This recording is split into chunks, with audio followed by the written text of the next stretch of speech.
l'heure des Juifs de France, on retrouve tout de suite un nouveau numéro en compagnie de Christophe Dard. Et ce matin, nous allons faire le portrait du journaliste, dramaturge et romancier Tristan Bernard, un des écrivains les plus célèbres de la première moitié du XXe siècle. Auteur entre autres de plus de 60 pièces et 25 romans.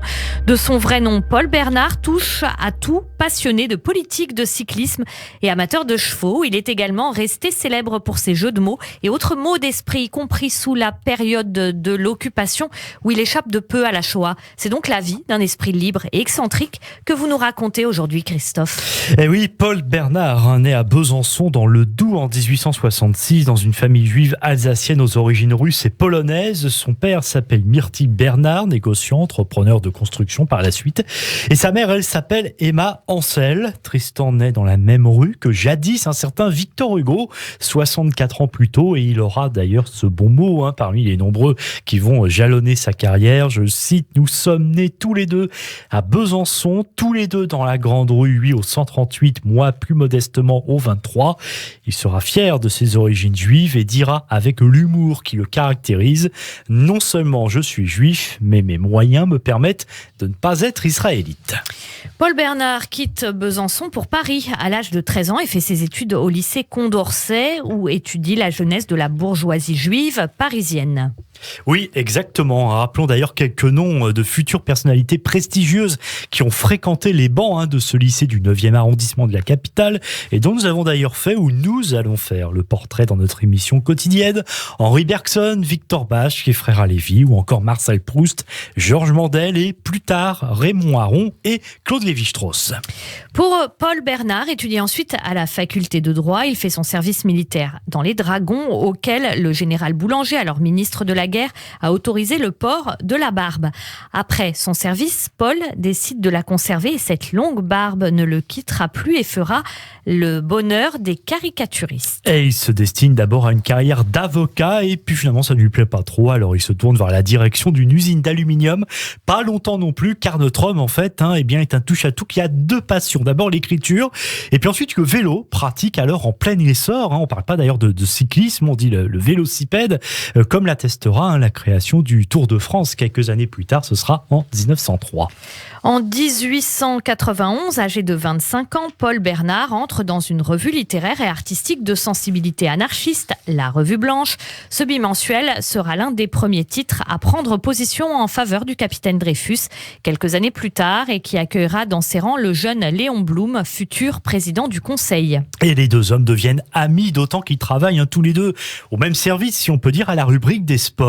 Paul Bernard qui prend alors le pseudonyme Tristan du nom d'un cheval, un tocard sur lequel il avait misé avec succès aux courses et donc sa passion pour l'équitation l'a conduit donc à choisir le prénom de Tristan. D'ailleurs on dit que Tristan Bernard est à l'origine de la création du jeu des petits chevaux.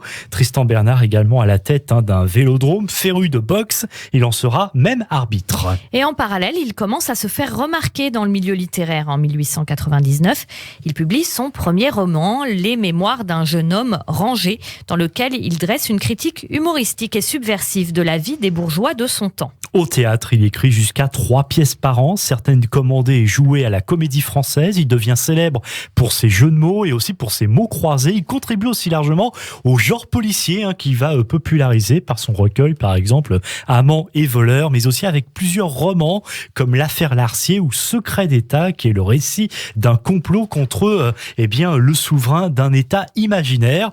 Un critique, Francis de Croisset, écrit dans un journal populaire, La Presse en 1900. Bernard a l'observation minutieuse et analytique, il scrute le cœur humain à coups d'épingle, il le fouille de ses ongles courts avec le plaisir aigu et chatouilleur qu'on ressent à gratter un bouton. Tristan Bernard poursuit en parallèle ses activités journalistiques dans la presse socialiste de l'époque.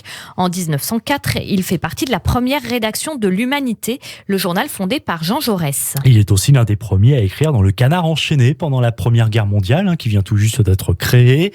À partir des années 1920, il va ralentir sa production littéraire et théâtrale, dont certaines œuvres d'ailleurs sont adaptées au cinéma, certaines même à plusieurs reprises. Son avant-dernière contribution aux abois en 1933, écrite sous forme d'un journal intime et sous-titré Journal d'un meurtrier en 1939 pour couronner donc bien près de 50 ans de carrière dans la littérature. Il est élevé à la dignité de grand officier de la Légion d'honneur. Sous l'occupation, Tristan Bernard est menacé car juif et se réfugie dans un hôtel de Cannes à partir du 7 août 1940.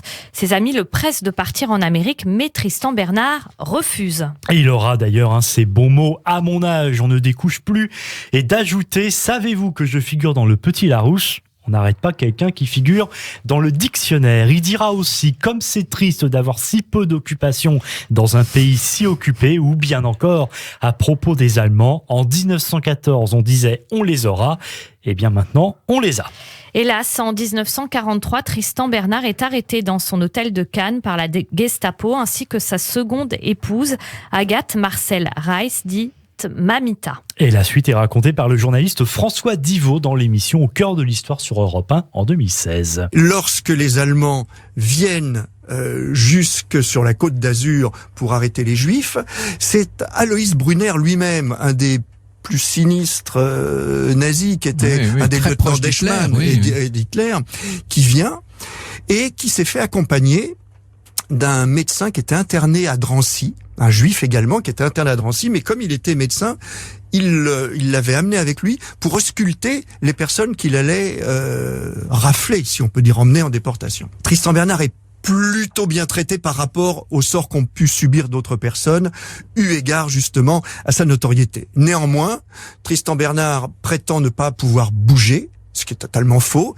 Donc, il est assis sur son fauteuil et il dit j'ai des hernies, je ne peux pas bouger, transportez-moi comme ça. Donc, il oblige les soldats allemands, il veut les ridiculiser jusqu'au bout. Même dans le drame, il garde l'humour et il se fait transporter ainsi sur son fauteuil jusque dans un salon où un médecin va l'ausculter. Ce fameux médecin juif interné lui-même va signer une attestation comme quoi Monsieur Tristan Bernard a bien une double hernie qui ne peut pas être soignée, ce qui est totalement faux. Et ce médecin signe Abraham Drucker, car ça n'est autre que le père de Michel Drucker, qui était interné à Drancy et qui, comme d'autres médecins internés aussi, était utilisé par les nazis pour leurs compétences scientifiques.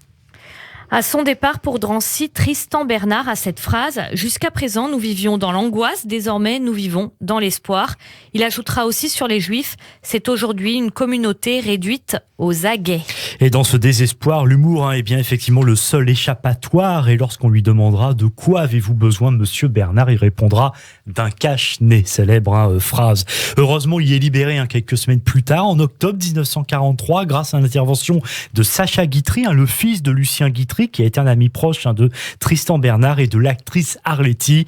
Si Tristan Bernard et son épouse s'en sortent, le sort en décidera hélas autrement pour son petit-fils François René, arrêté comme résistant et déporté à Mauthausen où il meurt. Tristan Bernard ne se remettra jamais de cette tragique disparition. Il meurt à Paris le 7 décembre 1947. Il est enterré au cimetière de Passy. Beaucoup s'accordent à dire qu'il aurait eu sa place à l'Académie française, mais fidèle à lui-même, Tristan Bernard s'en amusait et déclarait « Je préfère faire partie de ceux dont on se demande pourquoi ils ne sont pas à l'Académie, plutôt que de ceux dont on se demande pourquoi ils y sont ». Merci Christophe pour ce nouveau numéro de l'histoire des Juifs de France consacré à Tristan Bernard, et à très vite pour un nouvel épisode.